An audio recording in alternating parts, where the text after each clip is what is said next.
जय श्री कृष्ण। राधे राधे।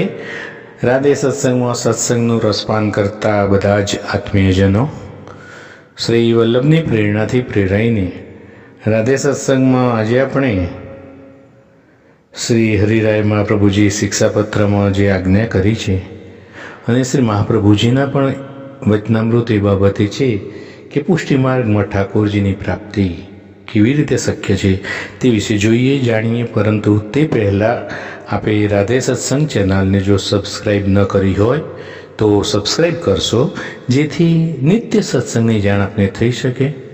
આપના અન્ય સ્નેહીજનોને પણ લાભાન્વિત થાય તે માટે વિડીયો લાઈક કરી શેર કરશો। શ્રી વલ્લભાધીશ કી જય। પ્રિયજનો, શ્રી હરિરાયજી મહાપ્રભુજી શિક્ષાપત્રમાં આજ્ઞા કરતા કહે છે કે આ મનુષ્ય અવતાર પરમ દુર્લભ છે। કલયુગ દોષોથી ભરેલો છે। કલયુગમાં ઘણા દોષો છે, પણ એક ઉત્તમ ગુણ છે કે આ દેહથી પ્રભુની સેવા કરવી। પ્રિયજનો, અનેક છિદ્રોવાળા ઘડામાંથી પાણી ટપકી જાય છે તેમ આપણું આયુષ્ય પણ ક્ષણે ક્ષણે ઘટતું જાય છે। એ સ્થિતિમાં જે આયુષ્ય આપણને મળ્યું છે તેનો પૂરેપૂરો ઉપયોગ ચતુર વૈષ્ણવે ભગવાનના ચરણારવિંદમાં ચિત્ત લગાડી સેવા અને સ્મરણ કરવા જોઈએ। આવો અવસર ફરી નહીં મળે।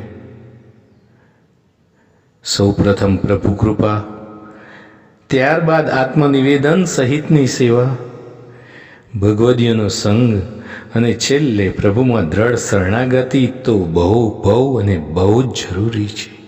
ચિંતા દૂર કરવા ચાર બાબતો શ્રી મહાપ્રભુજીએ બતાવી છે। પ્રભુ કૃપા નિધિ છે, કૃપાના ભંડાર છે, જેમાં જીવનું કલ્યાણ હોય તે જ કરે છે અને પ્રભુ ભક્તના સકલ દોષને હરી લે છે, કારણ કે તે હરિ છે। શરણાગતનું રક્ષણ કરવું શ્રી હરિનો ધર્મ છે।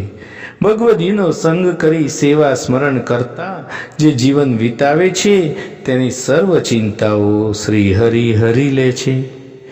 શ્રી મહાપ્રભુજી કહે છે કે જીવોએ પ્રત્યેક આપત્તિ અને સંપત્તિ બંનેમાં કેવર અને કેવર પ્રભુના શ્રી કૃષ્ણના દ્રઢ ચરણ કમલનો આશ્રય રાખવો જોઈએ। આ સર્વ વિવેચન વિચારતા એવું ફલિત થાય છે। પુષ્ટિ માર્ગ એટલે પ્રભુની કૃપાનો માર્ગ। પ્રભુની કૃપા પામવા માટે શ્રી મહાપ્રભુજીએ ગૃહ સેવા અને ગૃહમાં બિરાજતા શ્રી ઠાકોરજીની સેવા ઉપર જ વધુ ભાર મૂક્યો છે।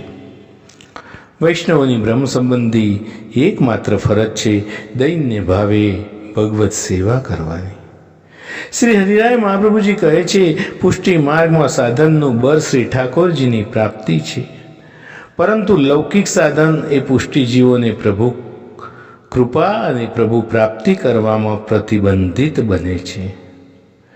શ્રી હરિરાય મહાપ્રભુજી પુષ્ટિજીવોને આજ્ઞા આપતા કહે છે કે શ્રી મહાપ્રભુજીના ચરણારવિંદમાં દ્રઢ આશ્રય અને મહાપ્રભુજીના અધરામૃત રૂપી તેમના વચનામૃતથી કૃપા પ્રાપ્ત થાય છે।